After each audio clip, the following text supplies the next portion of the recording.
Well, March 24th, 1989, a really good friend of mine gave me a call early in the morning, and it was pretty early in the morning. He told me to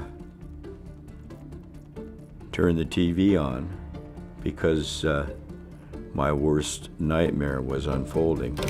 But virtually every American is familiar with the tragic environmental disaster in Alaskan water. And more than 10 million gallons of oil have been spilled with deadly results for wildlife. Oil was leaking out of it in huge quantities. What finally happened, we weren't prepared for it, and the oil companies weren't prepared for it. We all share the sorrow and concern of Alaskans. It changed everything. The community was devastated. So it was the Alaska consent decree that said there would be 3 oil response facilities built. It was court mandated in 3 different locations. One was Titlik, one was Geneva, and then Shepard Point.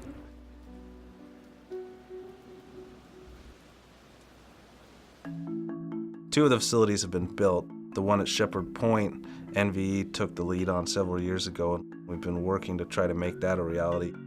The current project status is that we've got most of the design to about a 35% level, and we're looking to get a clean water permit through with the Corps of Engineers.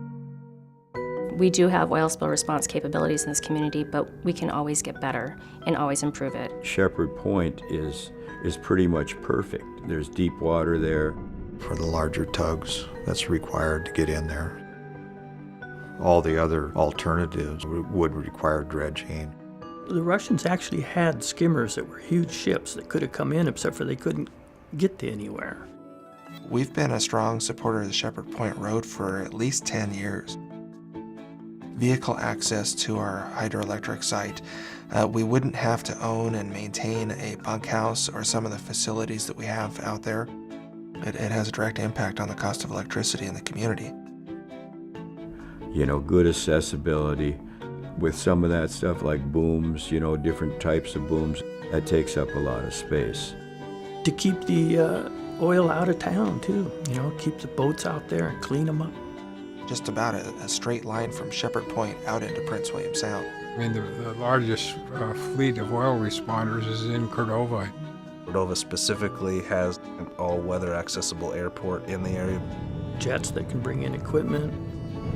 So we'd have faster response time.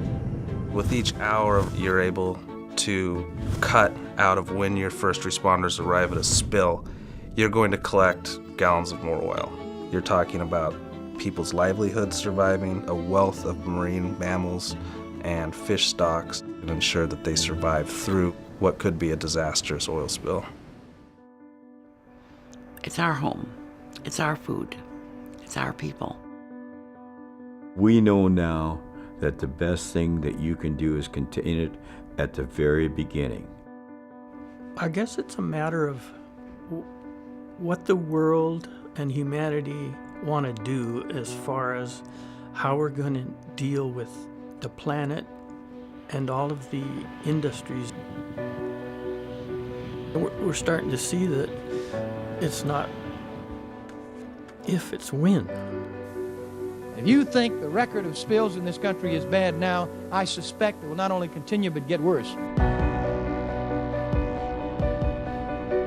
I'm serious about it. I want to have everything at my disposal. I'm a fisherman, and that's how I make my living. Ideally, the situation is one where these 3 facilities work in cooperation to make sure that any response to a spill of national significance is met from as many directions as possible and with as much infrastructure and support as one could gather. You know, it takes a long time for nature to recover from these types of things. So as long as we, you know, at least try and keep them remembering, the better. It would be fantastic if nobody ever needed them. But the moment you do need them, it's too late to have not built them.